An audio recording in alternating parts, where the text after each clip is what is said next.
3 proiecte în acest moment se derulează pe tema discriminării. Unul dintre ele este proiectul Un pas pe toleranță pe care o să vi-l prezentăm astăzi.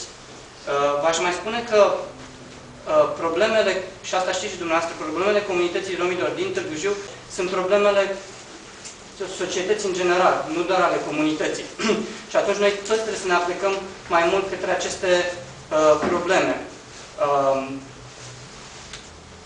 Aș crede că principala modalitate de a ne apleca este și rămâne în continuare învățarea.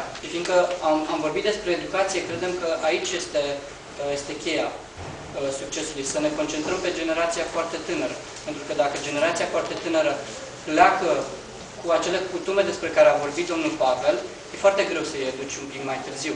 Acum putem să educăm. Dacă nu reușim acum, o să fie un pic prea târziu, în câțiva ani.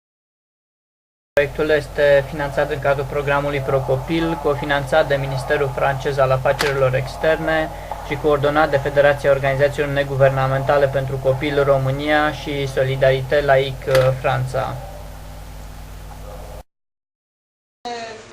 Există în acest domeniu o serie de probleme care se rezolvă un pic mai greoi, cuprinse, și să trecem la actualizarea acestui plan județean.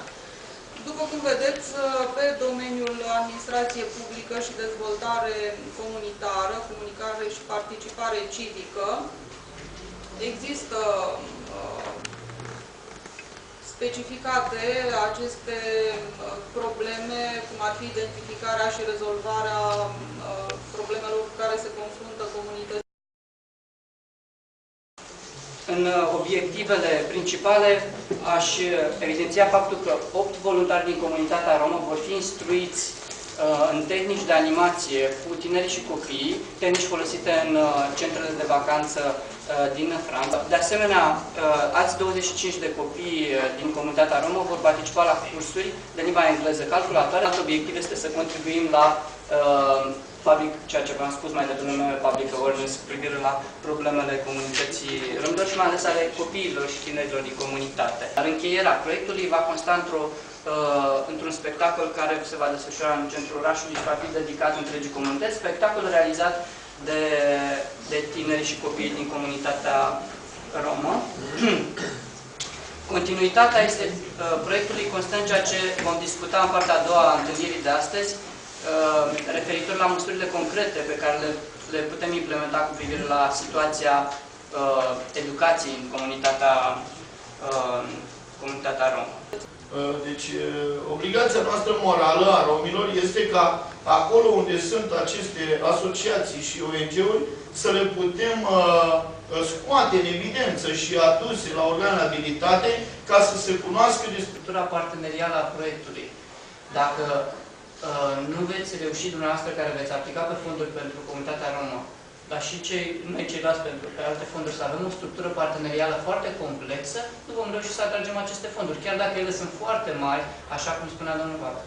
Deci ne trebuie o structură partenerială complexă. Deci organizațiile din comunitatea romă e bine să încerce să colaboreze cât se poate de mult, împreună cu organizațiile din afară și cu autoritățile. Deci trebuie structuri parteneriale solide, care să nu fie un parteneriat pe un proiect. Trebuie să fie un parteneriat solid pe foarte multe proiecte.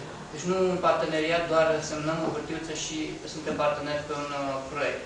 Și ca să învețe un rom un proiect de 3 zile, 4 zile, e greu. Până când se poate perfecționa, avem nevoie de ajutorul instituțiilor abilitate. La unele acțiuni care vor fi implementate de diverse instituții, autorități din Gorj, se cere participarea directă a comunității romilor, mai ales ca voluntari. Și eu cred că este de responsabilitatea dumneavoastră ca lideri ai comunității să reușiți să-i motivați pe oameni din comunitate să participe ca voluntari.